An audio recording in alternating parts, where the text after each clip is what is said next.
Salut tout le monde, ici Abdul Malik de la chaîne Série Science, j'espère que vous allez bien. Bon, aujourd'hui on va traiter la deuxième partie de la composition du lycée de Seydina Limamou Laye, niveau première S, composition de sciences physiques. Donc sans plus tarder, on va faire la lecture de l'énoncé. Dans tout l'exercice, l'action de l'air est négligée et on prendra G est égal à 10 newtons par kilogramme. Une piste située dans le plan vertical est constituée de deux parties AB et BD.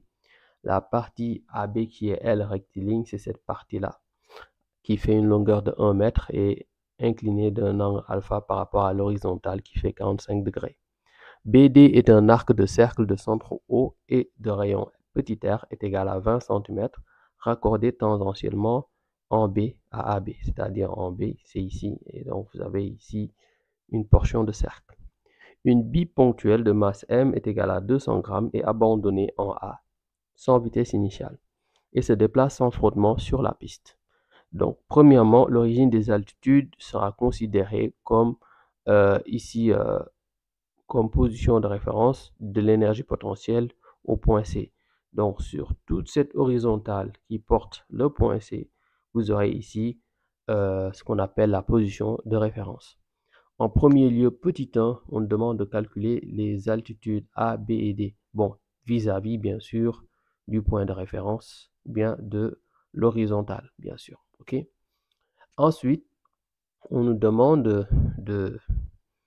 d'en déduire leur énergie potentielle de pesanteur en ces points. Donc, petit 1, deuxième lieu, calculer l'énergie mécanique de la bille en A. En appliquant la conservation de l'énergie mécanique entre A et B, on demande de déterminer la vitesse au point B. En deuxième lieu, cette fois-ci, nous allons nous intéresser à la partie circulaire BD et on va repérer en fait la bille en fait par rapport à un angle θ, OB/OM, M étant le point mobile, M étant l'ensemble des points que va occuper la bille sur la portion BD. En appliquant en premier lieu la conservation de l'énergie mécanique, exprimez la vitesse de la bille en un point M en fonction de G, L, R, alpha et θ. Deuxièmement, petit 2, en déduire ici la valeur VD de la vitesse de la bille au point D. Deuxièmement, petit 3, calculez alors la hauteur maximale atteinte par la bille au-dessus du point D. Troisièmement, on constate que la hauteur maximale atteinte par la bille au-dessus du point D est en réalité Hmax est égal à 45 cm. Troisièmement, petit a, déterminer la valeur réelle de la vitesse de la bille au point D. Troisièmement, petit 2, déterminer la variation de l'énergie mécanique de la bille entre les points A et D. Petit 3, ici, en déduire l'intensité F suppose constante de la force de frottement qui s'exerce sur la bille sur le trajet ABD. En premier lieu, on nous demande de déterminer les altitudes de A, B et D. On commence d'abord par déterminer l'altitude de ZA. L'altitude de ZA par rapport ici à la position de référence, on a dit que la position de référence c'est par rapport au point C. Donc ce sera l'horizontale qui porte le point C. Donc il va falloir ici faire la projection de A sur l'horizontale qui porte le point C. Et à partir de là, on pourra évidemment déterminer sa hauteur. Donc l'altitude de A, c'est toute cette hauteur-là. Donc pour déterminer l'altitude de A, il faudra tout d'abord déterminer cette hauteur que je vais tout d'abord nommer ici H1 plus cette hauteur, à savoir H2. Maintenant, H1, c'est suivant en fait cette partie-là. Et là, vous avez ici AB avec un point que je vais nommer ici A' qui vont former un triangle rectangle en A'. Donc ici, H1, ce n'est rien d'autre que AB sinus alpha. Donc, ce qui veut dire ici L sinus alpha. OK. Plus maintenant H2. Maintenant, H2, là, on va revenir ici. Vous avez H2, on va revenir en fait au partir du point B. On va faire la projection sur en fait la verticale ici. Ce sera plus simple. Donc déjà, remarquez bien, vous avez cet angle qui est là. Cet angle, c'est l'angle alpha. C'est l'angle qui va ici intercepter l'arc BC. Mais vraiment, ce n'est pas ça qui m'intéresse. En réalité, ce qui m'intéresse, c'est en fait cette hauteur-là. Cette hauteur, pour la déterminer, il faut enlever cette hauteur. Et cette hauteur qui forme avec ici le rayon R ici, et la projection de B sur l'axe ici vertical forme un triangle rectangle. Et cette hauteur va constituer ce qu'on appelle le cosinus par rapport ici à R qui sera considéré comme hypoténuse et par rapport à l'angle alpha. Donc H2 ce sera ici en fait R moins R cos alpha. Donc ce qui revient à dire R facteur de 1 moins cos ici alpha. Donc ici on a l'altitude de A qu'on peut aussi appeler ZA. ZA est égal à L sinus alpha plus R facteur de 1 moins cos alpha. Donc maintenant on peut passer à l'application numérique. Donc ici on a L qui correspond ici à 1 mètre, comme dit plus tôt, 1 mètre, sinus alpha sinus de 45, ce qui fait racine de 2 sur 2, plus R c'est 20 cm, donc 0,2 mètre, facteur de 1 moins racine de 2 sur 2. Et donc, après calcul, on trouve une valeur de 0,765 mètres. Donc, l'altitude de A, ZA, est égale à 0,765. On continue maintenant, on détermine l'altitude de B. Pour l'altitude de B, ce n'est rien d'autre que la hauteur qui le sépare par rapport à l'horizontale et elle est déjà actée ici. C'est en fait ici la projection sur la verticale qui va donner l'altitude de B. Et l'altitude de B, on l'avait calculé plus tôt, en quelque sorte, c'est H2. C'est R facteur de 1 moins cos alpha. C'est cette longueur-là. Et cette longueur, c'est ici R facteur de 1 moins cos alpha. Donc, ce qui nous permet de dire que ZB est égal à ici R facteur de 1 moins cos alpha. Et on fait le calcul, on trouve ici 0,2 pour R, en faisant l'application numérique, facteur de 1 moins racine de 2 sur 2. Et donc, après calcul, on trouve ici une valeur de 0,058 mètres. Voici l'altitude de ZB. On continue maintenant, on détermine en fait l'altitude de ZD. ZD et ZD, c'est en fait ici, si on fait bien attention, ZD il est là, on va faire sa projection sur la verticale et ce sera cette longueur là. Et cette longueur, ce n'est rien d'autre que le rayon. Donc ZD c'est directement égal au rayon. Et on trouve ici ZD est égal à R. Donc R c'est 20 cm, donc 0,2. Voilà à quoi s'en tenir ici. Bon, maintenant qu'on a déterminé ici les altitudes, en fait, pour les points A, B et C, on peut éventuellement en déduire ici leur énergie potentielle. Bon, pour ce qui est de l'énergie potentielle de A, et de B et de D, remarquez bien, tous ces 3 points sont au-dessus de la position de référence. Donc, on peut dire à ce niveau que leur énergie potentielle est positive. Donc, l'énergie potentielle au point A, ce sera ici mgZA. mgZA, M ici étant égal à 200 grammes, on va dire 0,2 kg, fois ici G, c'est 10 newtons par kilogramme, fois ZA, à savoir ici 0,765. Et après calcul, on trouve 1,53 joules. Pour l'énergie potentielle de pesanteur au point ici B, ok, ce sera ici mgZB, qui va ici constituer ici M à savoir 0,2, G qui est égal à 10 et ZB c'est 0,58. En faisant le calcul, on trouve ici 1,16 joules. Ensuite, on trouve plutôt 0,116 joules. Voilà, j'ai mal calculé. Là, c'est 0,116 joules. C'est bon? Maintenant, l'énergie potentielle de pesanteur au point D, ce sera mgZD. Et là, en faisant le calcul, on aura 0,2 fois 10 facteur de 0,2. On trouve une valeur de 0,4 joules. De calculer l'énergie mécanique au point A. Bien sûr, ici, l'énergie mécanique, c'est égal à l'énergie potentielle plus l'énergie cinétique. L'énergie mécanique au point A ne sera rien d'autre que l'énergie potentielle de pesanteur au point A plus l'énergie cinétique au point A. Petit rappel, tout de même, on nous dit au départ que la bille, parce qu'il s'agit du mouvement de la bille, part sans vitesse initiale au point A. Ce qui veut dire que au point A, la vitesse est nulle. Et du coup, on aura ici ECA qui est nul vu que elle est fonction de la vitesse. Finalement, on a EMA est égal à EPA. L'énergie mécanique au point A est égale à l'énergie potentielle au point A qui a été calculée plus tôt. Et l'énergie potentielle au point A, c'est 1,53 joules. On tire de ce fait, énergie mécanique au point A est égale à 1,53 joules. En petit 1, troisième lieu, on nous demande de déterminer ici la vitesse VB en utilisant bien sûr la conservation de l'énergie mécanique. Donc on a ici EMB est égal à EMA. Donc déjà on a EMA qui est lui égal à l'énergie potentielle en A. On l'a déterminé plus tôt. Donc là finalement EPA est égal à EMB, à savoir EPB plus ECB, énergie potentielle au point B plus énergie cinétique au point B. Donc moi, ce qui va m'intéresser ici, c'est l'énergie cinétique au point B. Pourquoi? Parce qu'il s'agira de déterminer la vitesse au point B. Donc c'est l'énergie cinétique qui permet dans son expression d'avoir ici la vitesse VB. Parce que l'énergie cinétique, c'est 1 demi de mv carré. Donc l'énergie cinétique au point B sera 1 demi de mvb carré. Ce qui me permettra bien sûr d'envisager la chose suivante, de déplacer énergie potentielle au point B dans le premier membre.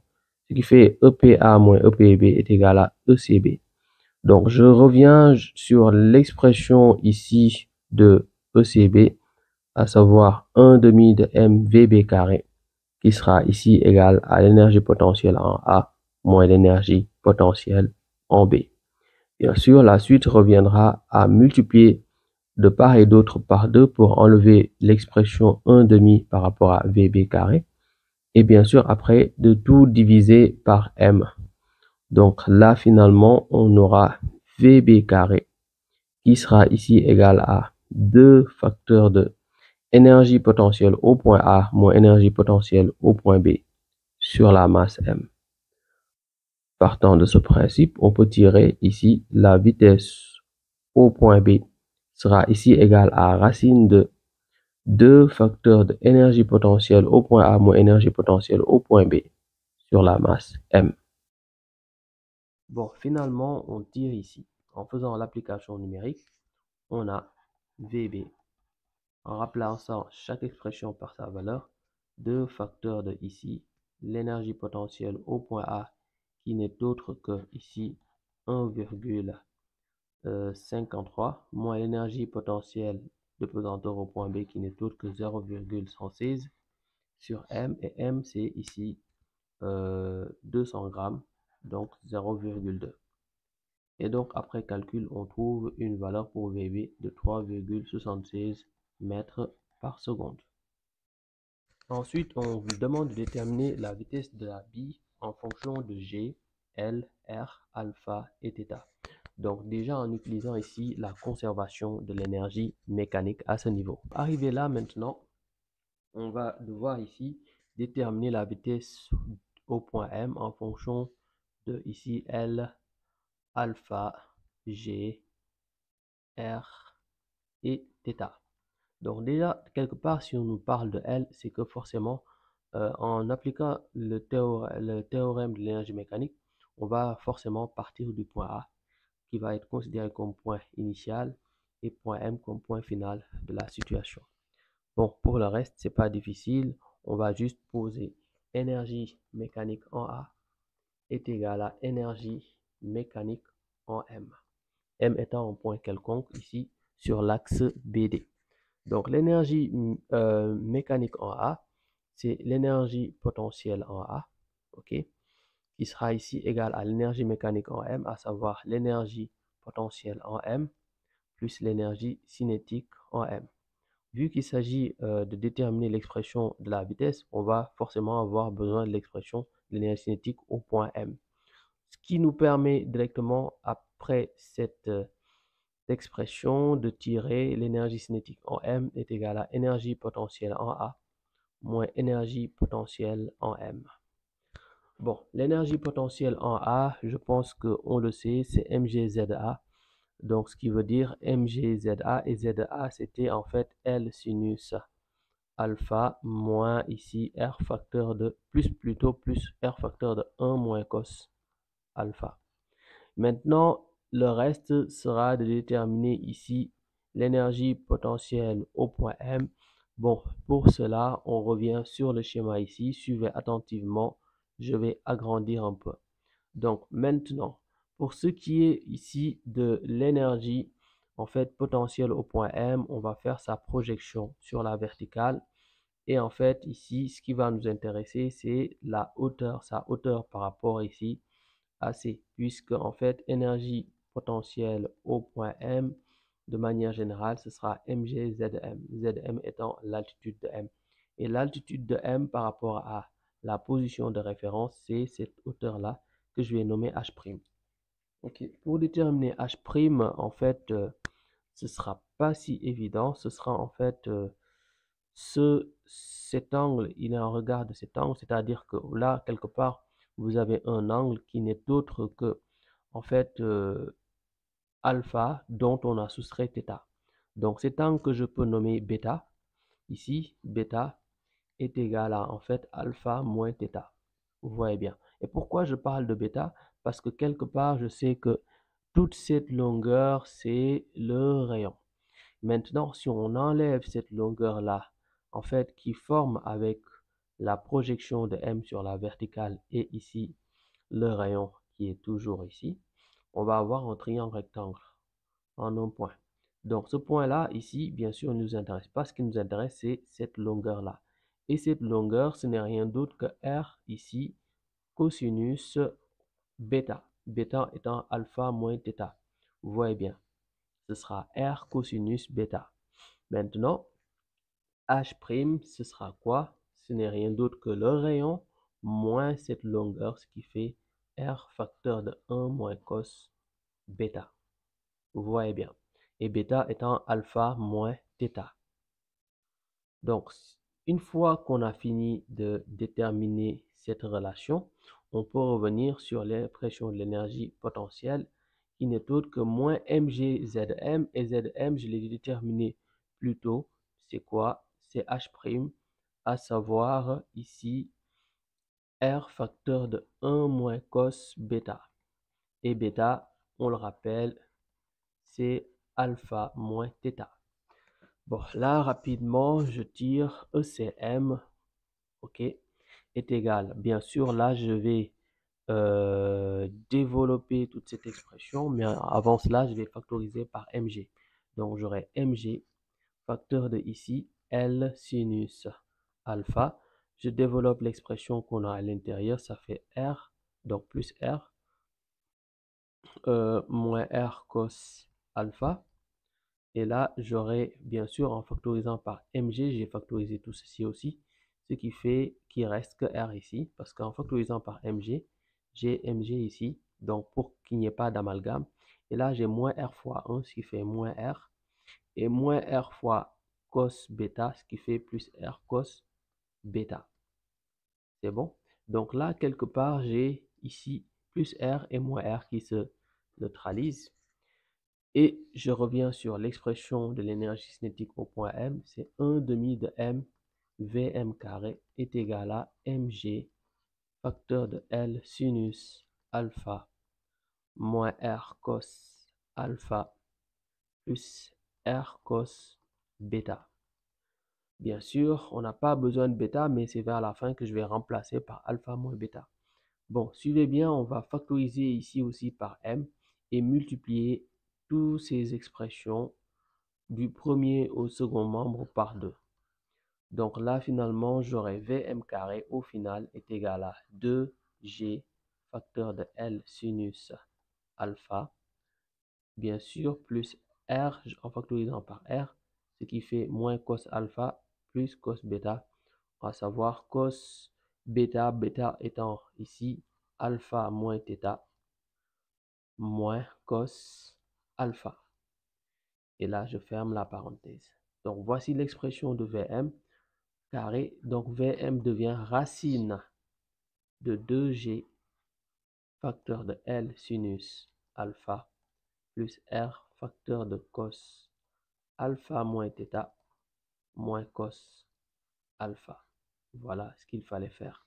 Et donc, j'ai l'expression de Vm en fonction de G, L, alpha, R et θ. Maintenant, on nous demande d'en déduire ici la valeur Vd. Bon, bien sûr, on a Vm qui est égal à cette expression, qui correspond à cette expression. On rappelle que M est un point quelconque, bien sûr. Par conséquent, ici, quand en fait le mobile est au point D, ici, on aura bien sûr alpha qui va détecter, qui intercepte l'arc en question, porté par M et en fait, voilà, un autre point quelconque. Maintenant, ici, M va se situer au point D. On va situer le point M au point D. Donc, en situant M au point D, vous voyez bien, on a cette configuration-là. Je vais vous montrer un peu ici, comme ça sera assez clair. Donc, vous avez M qui est là. Quand vous avez M qui est là, et on rappelle que ici, l'angle, en fait, θ en question, c'est en fait l'angle formé dans le cas ici, OBOM. Maintenant, si on décide de placer M et de placer M en D, donc ce sera l'angle ici OBOD. Et l'angle OBOD, c'est tout cet angle-là, si vous faites bien attention. Donc, je reprends ici, l'angle OBOD, c'est tout cet angle. Et tout cet angle, déjà, cet angle qu'on a de là à là, c'est l'angle ici alpha. Et maintenant, cet angle qui reste, c'est l'angle ici, un angle droit qui fait 90 degrés. Donc, l'angle ici, OB, en fait, OM, et OM ici, M est en D, dans ce cas-là, ce sera en fait les alpha plus pi sur 2. Alpha étant 45 et pi sur 2 étant 90, si vous remarquez bien. Donc, partant de ce principe, on peut remplacer dans l'expression ici de Vm pour déterminer Vd. Donc, on aura Vd est égal à racine de 2 G facteur de L sinus alpha plus R facteur de cosinus. On remplace ici θ par en fait, on aura alpha moins entre parenthèses alpha plus pi sur 2. OK, moins cosinus de alpha. Voilà à quoi s'en tenir. Bon, maintenant, suivez bien attentivement. Qu'est-ce qui va advenir de cette expression?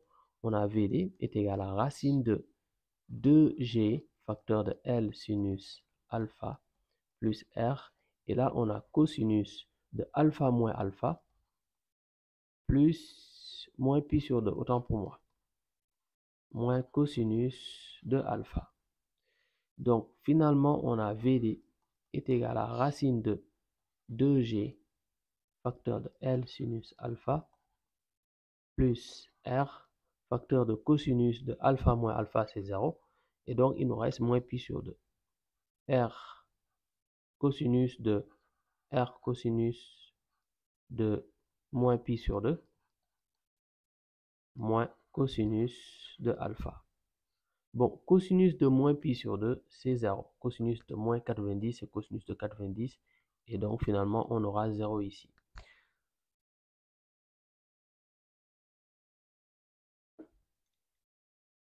Mais ici, comme cosinus de moins pi sur 2, c'est 0, on aura Vd est égal à racine de 2G facteur de L sinus alpha plus R facteur de moins cos alpha. Vu qu'il reste que moins cos alpha, ce qui fait moins R. Ok, je vais bien écrire ça ici. Ça va me donner moins R cos alpha. Et on fait l'application numérique. Bon, après calcul, ici en remplaçant chaque valeur par son expression, on trouve une valeur de 3,36 mètres par seconde. Donc Vd est égal à 3,36 mètres par seconde.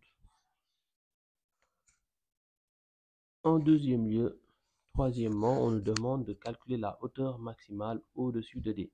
C'est-à-dire que vous devez comprendre une chose, c'est-à-dire une fois arrivé là, la bille en fait qui part de A va aller progressivement arriver au point D et va forcément avec sa vitesse, va continuer à monter et va atteindre une certaine hauteur. Et cette hauteur est une hauteur maximale. Donc, à cette hauteur maximale, il faut savoir bon, que je vais l'identifier par un point, le point E. À ce point E, la vitesse est censée être nulle.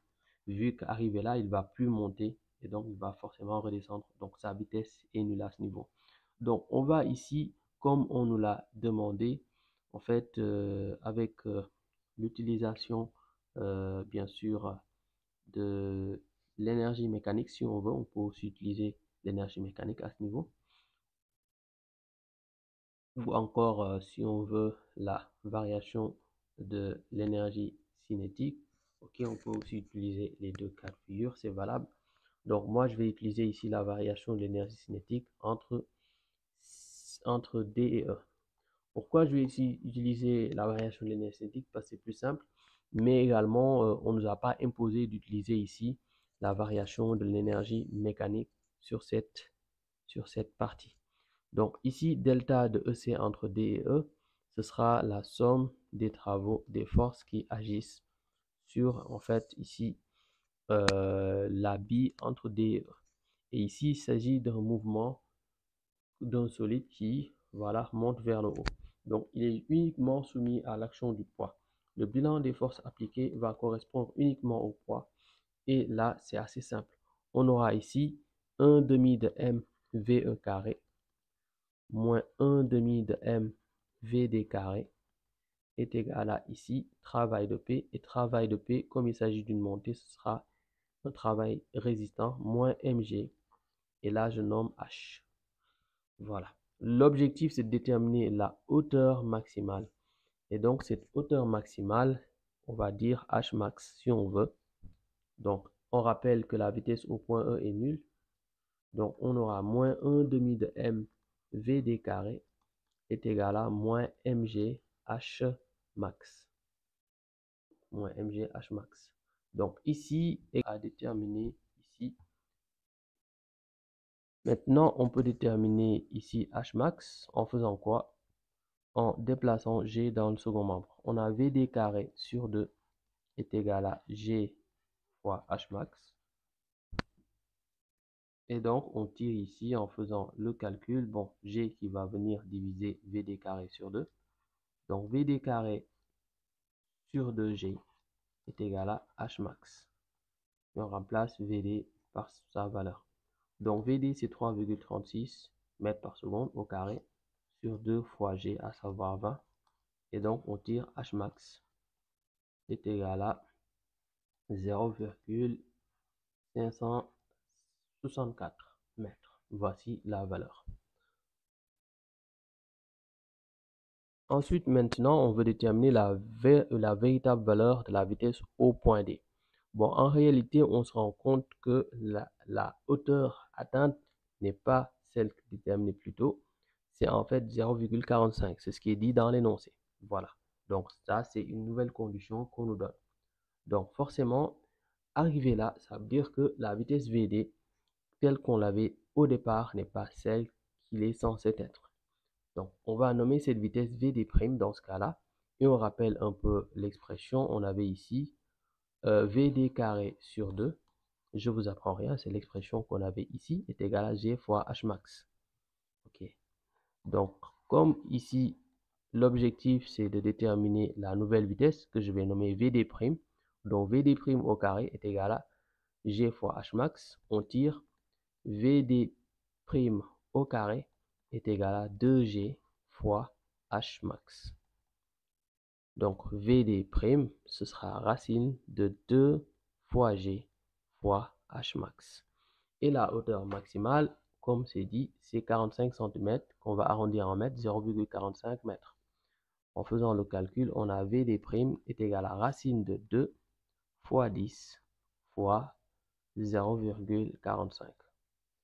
Bon, après calcul, on trouve racine de 9, donc VD' est égal à 3 mètres par seconde.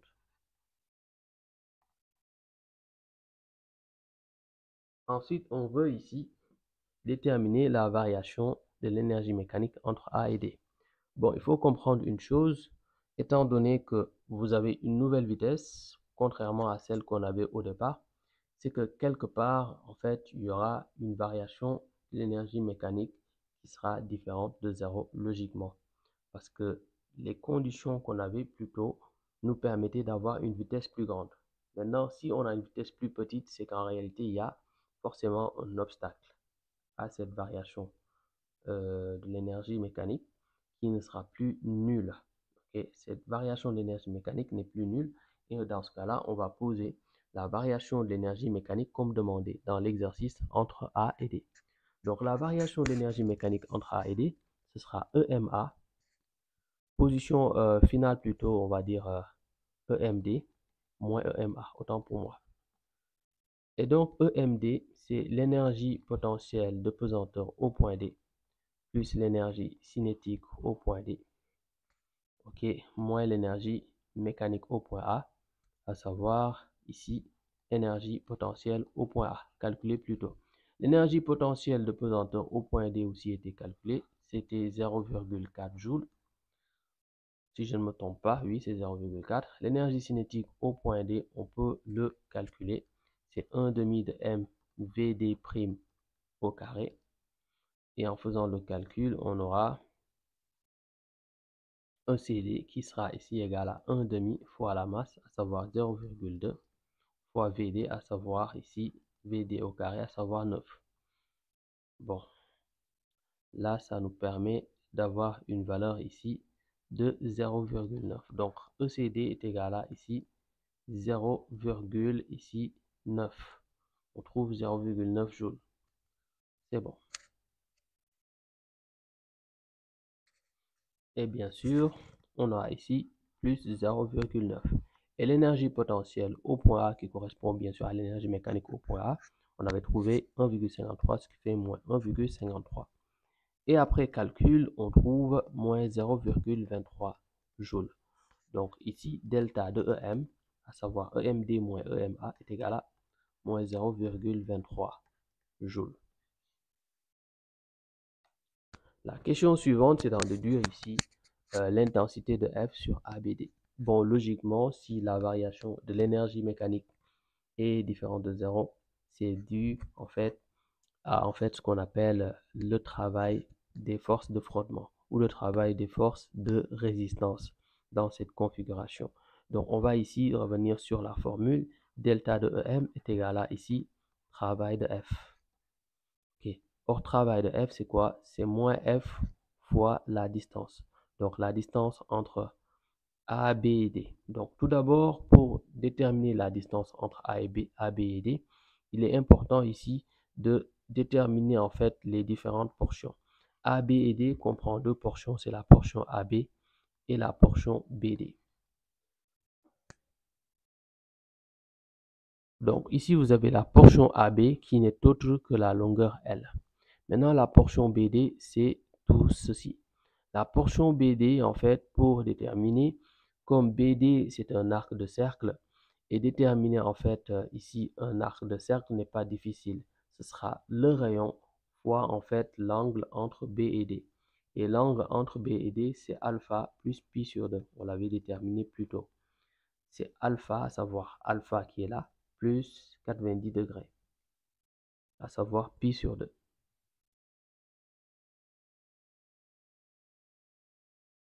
Donc finalement, on peut dire ici qu'on aura F AB plus arc BD. Donc delta de EM est égal à moins F facteur de ici AB. À savoir L, on remplace directement par l'expression L ici, plus R facteur de, on va dire alpha plus pi sur 2.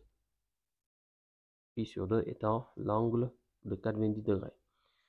Maintenant, ce qui nous permet de tirer que F est égal à moins delta de EM sur L plus R facteur de alpha plus pi sur 2. Bien sûr, alpha et pi sur 2 étant en radians. Alpha étant égal à 45 degrés, on va le déterminer en radians. On fait alpha 45 qu'on multiplie par pi et qu'on divise par 180. ce qui fait 45 sur 180 fois pi. Et 45, c'est le quart de 180. On a ici un quart. Donc, alpha est égal à ici pi sur 4. Il faut l'avoir en tête prochainement pour ne pas être dépaysé. Donc, ici, on va faire l'application numérique. On a moins delta de m qui fait ici moins 0,23 sur ici la longueur L qui fait 1 mètre, le rayon de 20 cm, donc 0,2, facteur de ici alpha pi sur 4 plus pi sur 2. Et on fait le calcul. Ici, une valeur de 0,156 newton. Donc F est égal à 0,156 newton. Et voilà, nous avons fini cette vidéo. Enfin, je finis à 4 heures du matin, quelque chose comme ça. Voilà, bon, j'espère que cette vidéo vous plaira. J'espère que vous aurez compris le maximum. Bon, voilà, bon, pour ceux qui vont composer aujourd'hui ou demain, bon, soyez juste patients. Faites les choses bien. Essayez de faire les choses que vous comprenez le mieux. Après, il ne faut pas vous mettre la pression. Comme je l'ai dit dans la précédente vidéo, quand vous sentez une pression, inspirez à fond et expirez profondément. C'est pour évacuer le stress. Vous le faites 3 fois de suite. Vous allez vous rendre compte que vous allez évacuer le stress. Parce qu'en fait, un élève peut savoir comment faire, mais quand il est stressé, quand il est accaparé par la peur, il peut passer à côté. Donc, c'est ça qu'il faut éviter. Voilà. Tous les efforts que vous avez faits ne seront pas en vain. Vous allez réussir, Inch'Allah. Ok, à très bientôt, Inch'Allah.